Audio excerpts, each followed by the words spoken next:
Ni ripoti za Ayo TV kutokea Mahakama Kuu ya Tanzania, masjala ndogo ya Dar es Salaam, ambapo hii leo upande wa serikali umewasilisha mapingamizi katika kesi ambayo imefunguliwa na mwenyekiti wa Chama cha Demokrasia na Maendeleo Chadema, Tundu Antipas Lissu, ya kuomba marejeo ya kesi ya kuchapisha taarifa za uongo ambayo inamkabili katika mahakama ya hakimu mkazi Kisutu jijini Dar es Salaam.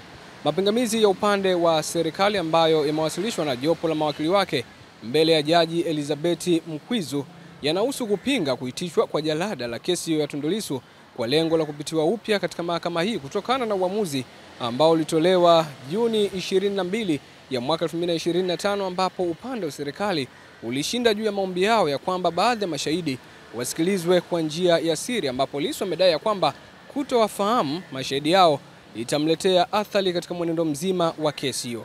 Hivyo leo kesi ya Tundu Lissu ilipangwa kuanza kusikilizwa, lakini upande wa jamhuri ukawasilisha mapingamizi hayo, ambapo mahakama inatarajia kutoa uamuzi wake mbele ya Jaji Elizabeth Mkwizu Julai 11 mwaka huu 2025.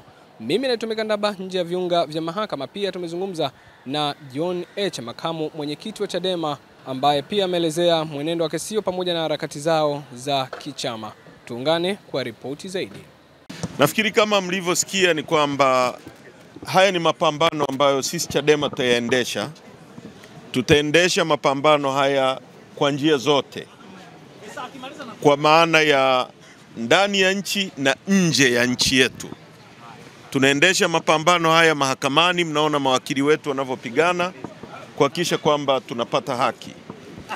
Tunaendesha pia mapambano haya nje ya nchi. Mmesikia wakili Bob Amsterdam na kampuni yake nje ya nchi, tumeipa pia kazi ya kufanya kimataifa kuhakikisha haki yetu inapatikana.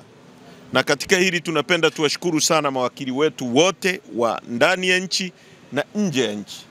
Tunapenda pia tuwashukuru sana wanachama wetu ambao wanajitolea mara zote kuja hapa kwenye kesi mbalimbali zinazohusu chama chetu. Tuendelee kuambia waendelee kupambana na wawe wavumilivu. Na hatutaki kuingia kwenye mgogoro na migongano isiyokuwa ya lazima na mahakama. Mahakama lazima ijue kwamba hii kesi ni kesi yenye interest kubwa ndani ya nchi na nje ya nchi. Lissu ni mtu mkubwa, ni mwenyekiti wa chama kikubwa ambacho CCM hawezi kushindana nacho. Lazima watumie mahakama, polisi, usalama wa taifa kushindana na sisi. Kwa hiyo hii kesi ina interest kubwa, lazima watu waje wengi. Kwa mahakama wakati mwingine inapopanga hii kesi, sipange kesi kwenye vyumba vidogo ambavyo vinatuletea ugomvi unnecessary. Wapange hii kesi kwenye vyumba vikubwa ili watu waje kwa wingi zaidi wasikilize kesi na hata vile walivyofanya last time. Hii kesi lazima ianze na yenyewe kuwekwa kwenye mitandao ili watu wengi wasikie na haki ionekane, na umahiri wa mawakili wetu na hao mawakili wa serikali uonekane.